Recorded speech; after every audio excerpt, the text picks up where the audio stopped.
This movie tells the story of Annabel Cresset, a young Englishwoman living alone in her family manor in 1918 while the First World War nears its end. Her brother Frederick is fighting in France, her father is confined to bed by illness, and a stranger she met at the train station, an American-born Englishman named Samuel Silverbirch, has stumbled into her life just as she was losing faith that anything good could still happen. The film is a ghost story told as a love story, or a love story told as a ghost story. The distinction barely matters. The promise he makes her is the whole of it. The first image is a letter from Frederick at the front, written just before going over the top. He longs for the white cliffs of home. He will be back in a fortnight, he says. Then the guns start. At the train station, Annabel waits for Frederick's train, and he does not come. A soldier waiting beside her helps an elderly woman named Mrs. Perkins search for her grandson Thomas on the casualty list. He tells her Thomas's name is not on it, that he is sure to be making his way home. Annabel watches this and notices the man's American accent. She walks home through the rain while Ben and Mary, the household servants, fuss over her. Her father, Michael, patriarchal and ill and proud, asks whether Frederick came. She tells him no. They argue. She accuses him of using his influence to arrange Frederick's posting because it would have dishonored the family if Frederick had not gone.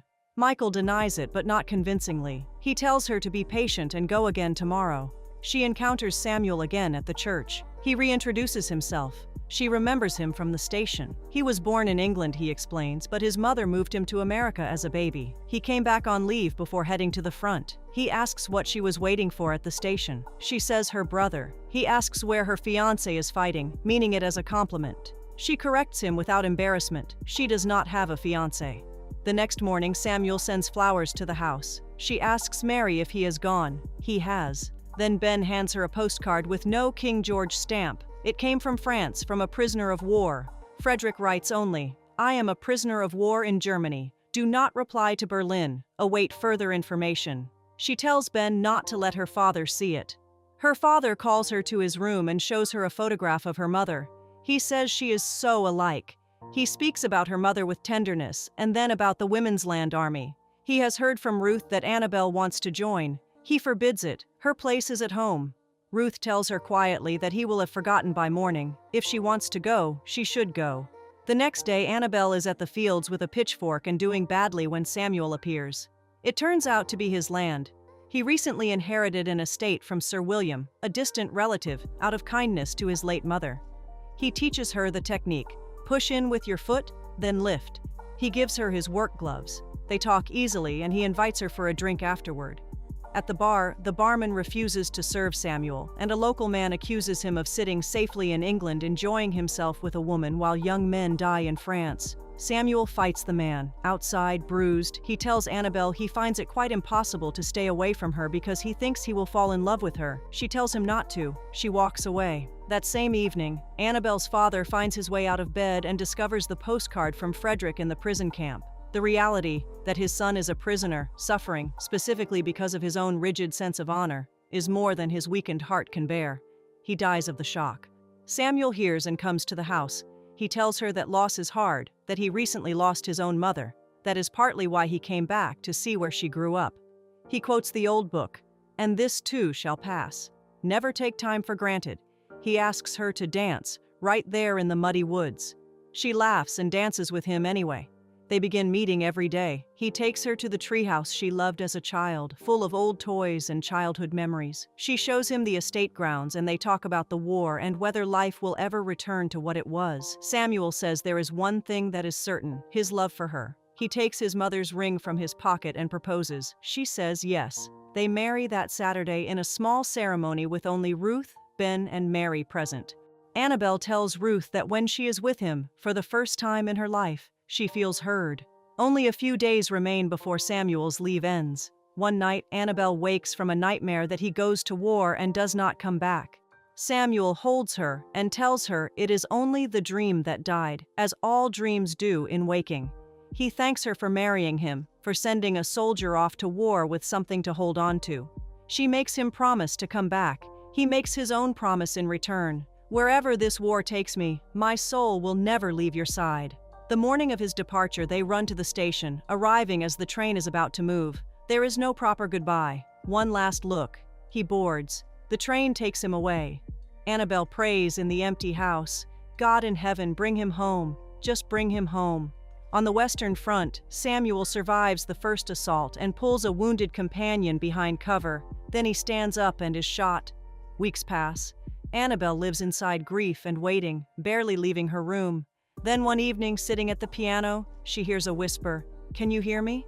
She turns. Samuel is standing in the room behind her. She cannot believe it. She holds him and asks how he got there. He says he does not know. His memory is a haze. She tells him he is just tired from traveling. Over the following days, they live together again as husband and wife, talking, reading letters from Frederick, planning the future. But Ben's dog grows restless and will not settle.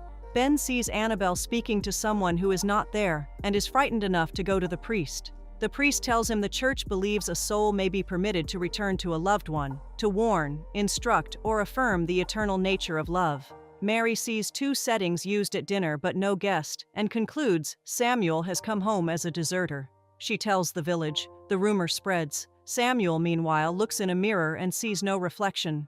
He understands what he is. When Annabel returns from the doctor, she is with child. He tries to tell her the truth. She will not hear it. She will not believe he is a deserter. She asks him to play the piano. He plays. Then army officers arrive at the house with local men demanding to search for the runaway soldier. Ruth holds them at the door while Annabel tells Samuel the war is over. She read it in the paper that morning, signed on the 11th hour of the 11th day of the 11th month.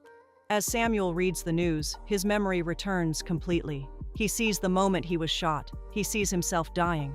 He understands that his deep wish to keep his promise, to see her one more time, allowed his spirit to return to her. His time is now truly over. Annabel steps out to meet the officers. She tells them there is no deserter in the house. At that moment, a telegram arrives from the War Office. She reads it and breaks. Samuel Silverbirch died in battle. She runs back inside and finds the room empty. Ben finds her collapsed in the grounds and brings her home. He tells her gently that he knew.